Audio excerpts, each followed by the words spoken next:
it centers heavily on the party's support for organized labor, casting the decision as a matter of protecting workers in the energy sector. One line even references the Janus v. Afskami. That's just what I'm going to call it. Calling it the result of blatant and disgraceful union busing that could slam the door on millions of hardworking Americans trying to make it and stay into the middle class. Which is a very good trick, because a lot of people on the left do care, and there's a lot of gullible people on the left, believe it or not. A lot of gullible people everywhere, really. But a lot of people on the left, they do care a lot about unions, and if it's portrayed like this, it could be viewed as a good move, but there's a more sinister truth to it. Idelson, who's the union head, the Democratic Party, he said, if the Democratic Party wants to pass a resolution sharply critical of Janus and efforts to deprive workers of their own voice, they should do that. There's absolutely no reason for them to try to cloak it and appeal to a fossil fuel industry. As it happens, the workers and unions that Price's proposal alleged to be looking out for would have been free to donate to Democrats, even with the rule from June in place. So why do this? Help the fossil fuel people. Give them more contributions because they kind of need money. I don't know if you know this, but the DNC kind of needs money at this point. Yeah. Now we move on to among the many bitter lessons driven home by Donald Trump's rise to power is this. Political media, for all of its hand-wringing about impartiality, is extremely susceptible to creating reality rather than portraying it. Donald Trump, a flaxen-haired buffoon entertainer and vintage handbag, whose primary role in American society for most of his life has to been act as human shorthand for rich clown, did not, prior to 2016, have any natural political constituency. He did not even have any grassroots support as a political figure. He had not created, built, or even deeply engaged with any political organization. He had not even risen up through the ranks as a political party. He was not a leader, except for if you count a Celebrity Apprentice, but he did not have a base. That's the first paragraph of an incredible new article out from Hamilton Nolan in Splinter. We're going to break it down and see what he has to say. All he had was a megaphone. That megaphone was enthusiastically provided to him by the news media. Using only that megaphone, Donald Trump won the Republican nomination for the presidency of the United States. He did not have the best fundraising operation. He did not have the smartest political operatives on the team. He did not have the best speechwriters or strategists or connection to the power structure at the local, national, or national level.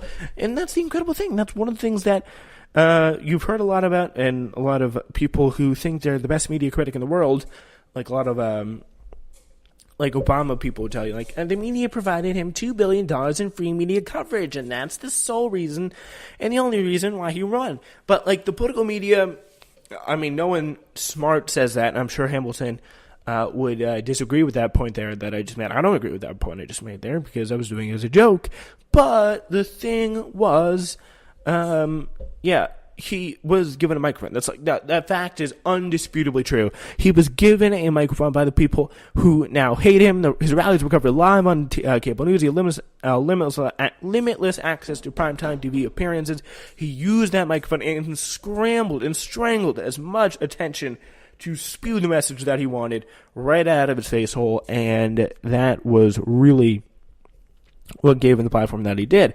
So, yeah, I mean, his political constituency is still a work in progress. It all flowed from media attention, not vice versa. The media handed him the keys because he naturally provided more drama than any other candidate. And that's what he's doing. That's what his skill was. And that gave him that gave him enough power, that gave him enough support, that gave him enough of energy, momentum, fundraising to survive.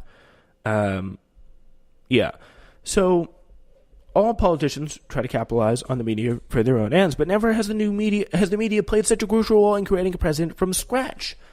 This is new, and the fact that Trump actually won should make everyone in the political media, in particular those who view themselves as more or less neutral arbiters of the story, following the story, gasp in horror at their own power. They created Trump. They brought Trump to life.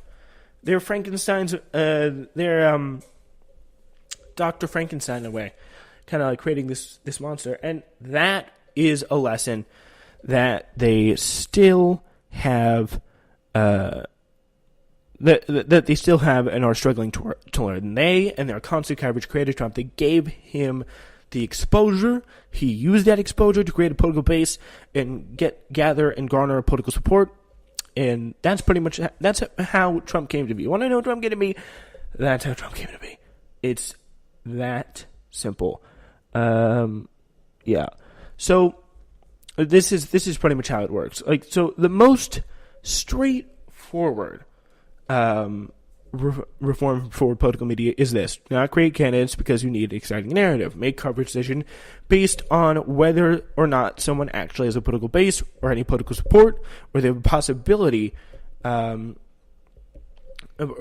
just the possibility of a possible way of actually influencing people and their policy. Like, Trump was largely seen as a joke when he was coming in. He didn't really have any political policies. He kind of fumbled into them as they went along, but he was a very, very entertaining fellow. I'll say that. He was a very entertaining fellow, and the media used that, they twisted that, and they made that for their own gain, and that was one of the most important things. So make coverage decision based on whether someone actually has a chance of winning. This is a fair and nonpartisan standard. Or I shouldn't say winning, but make coverage based on whether or not someone actually has a political base, rather than on whether you can build one for them with relentless media saturation. And the thing is, candidates backed by both the Tea Party and by the DSA are worthy of coverage to the extent that they both represent broad political movements that have or may soon have a meaningful impact on society. Politics is not sports, it's not reality television. The most apt and unfortunate comparison to the 2016 campaign: politics is the process by which ideologies compete for power. It's a war. It's not a game. It's a fight to the death. Yeah, I pound my fist there.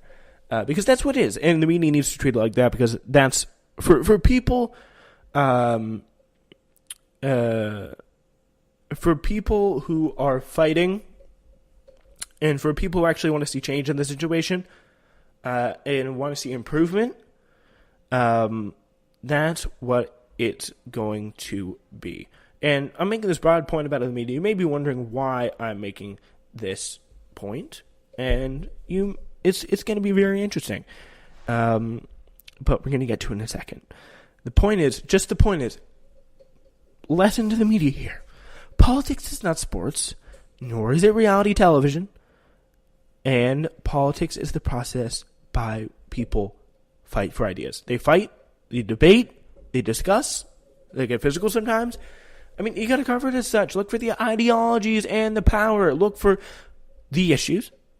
The issues merit. This is the three things you need. The golden rules of covering what you should focus on. The issues. Do the issues have merit, factually, or ideology? Like, do they make sense? Third, do people support them? That's it. Know who's exciting. Know who has flair. Know who's most entertaining. Who's best for business, to quote Les Moonves. So yeah, you know who will not be receiving the same media saturation coverage under this new healthier standard? Micheal Avenatti. A useful yardstick for how much the media has failed to learn the vital lesson of 2016 is for how much coverage Micheal Avenatti, the lawyer for Stormy Daniels, is getting on cable news. He rose to fame as a porn star's lawyer who fails the fundamental test of having a real political base while acing the single test of being able to create ongoing drama in TV.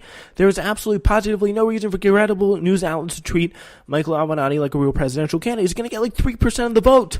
His entire political constituency consists of Don Lemon. That's it. That's his. It's Rachel Maddow viewers. That's who. Like, oh, Micheal Avenatti. Oh, he's a real threat. He's a very passionate fellow. That's very tasty. Like, it's Don Lemon, it's people who watch CNN, and people who watch MSNBC on a regular basis. Like, people who are liberal, they're not leftist, but they're liberal, and they live in, like New York liberals, pretty much. Like, people are like, oh, the Russian investigation. People who can't stop thinking about the Russian investigation. Again, Rachel Maddow interviewers here, noticing a common theme. Rachel Maddow interviewers, MSNBC people. Like, these are the people who are drunk on MSNBC. That's his political constituency. and it's like 1,000 people. Like, I'm sorry.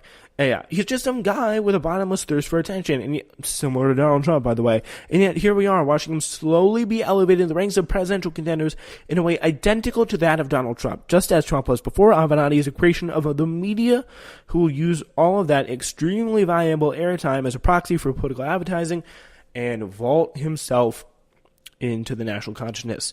It's 2018. The next presidential candidacy is 2 years away.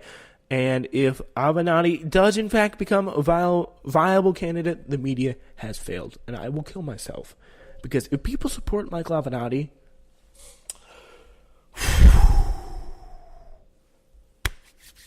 we have some problems. Let's just say that. Yeah, people do not emerge as presidential candidates. They become presidential candidates by riding a power base. In a healthy democracy, that base should be a broad coalition of concerned citizens. In America, that base is often a mix of corporate interests and wealthy donors, and therefore media attention. It's now abundantly clear that the media is its own base, one strong enough to put America's stupidest man into the White House because he got good ratings along the way. Can we just not do that again with this weirdo, Micheal Avenatti, again? Thank you. By the way, credit mostly to that article from Hamilton Nolan. Really appreciate it. He did a great job. And that would be, he's a pretty good writer. You should check him out at Splinter. Ladies and gentlemen, you all know my favorite political organizer, Unite the Right Guy, Jason Kessler. And sometimes you need a little bit of a break from the unending terror of the news cycle. And, well, folks, we got a doozy for you today, in the form of the video that shows Unite the Right organizer and noted Nazi Jason Kessler getting totally humiliated and embarrassed by his daddy, his papa, on the live stream on Twitter or whatever curse site they're using. The stream was a conversation between Kessler and Patrick Little, who's another Nazi doofus. He's on phone screen in the corner. His voice is a little bit tinny. It originally aired online in June, but the clip of Kessler and his father was brought to the attention of Twitter this week. The clip itself on YouTube has fewer than 4,000 views. So yeah, this is the clip. Without further ado, big Orthodox crosses on their chest, as Dr. Duke likes to point out, is Jewish. The breaking houses are in Israel. Hey, yes. You get out of my room. Hey, sorry, I'm having an issue here. This is Jason Kessler. Oh, you got a drunk roommate there? Something like that. Push me like that in my room. I've got somebody who supports Orthodox Israeli, we're at a crosshairs on that stuff. I don't agree with. I want this to stop in my room, Jason. This is my room. Hold on a second. Jason, get out of your daddy's room. And this guy's Patrick Little is about to go make fun of him here. In your room. I'm going to assume that's a parent there. I'm not sure. Jason, why are you staying with... You're not staying with an Orthodox Jew, are you? Oh, dear. Oh, my God. Yeah, you're not staying with an Orthodox Jew, are you, you naughty boy? Jesus. Yeah, it originally aired online in June, but the clip of Kessler, again, his father was brought to the end of Twitter this week. So, yeah, it's just some pretty incredible stuff. So, it's like, he's like, I mean, again, if I had a white nationalist son who was trying to do streams, I would take his phone, put it in the fireplace, and cut the internet so he has no chance to possibly stream. Or I would change the password too, because I don't want to not use internet. But anyway, yeah, this just continues to get better. It's going to be very, very good. Oh, it's my father. Basically, the deal is my family watches American History Channel. Oh, God. Most leftist site in the world right there. American History Channel. Oh, shoot. Oh, shit. That's pretty incredible. Oh, damn. It's constant anti-German propaganda. The Nazis, the Jews, the Nazis, the Jews. Like, oh, my God. The Nazis who killed 6 million people. Or did they? The big lie. Am I right? And the dude, I'm stuck in a situation where I have to stay with my family because poor I'm guy for all these lawsuits, and I can't afford to do that without staying with my family. But they're cut. Life has been pretty expensive the last few months. Yeah, so they're both lamenting about how because they're racists, they don't really have anywhere to live, And then so he's stuck in his parents' place. But then the other guy, Little, goes on to flex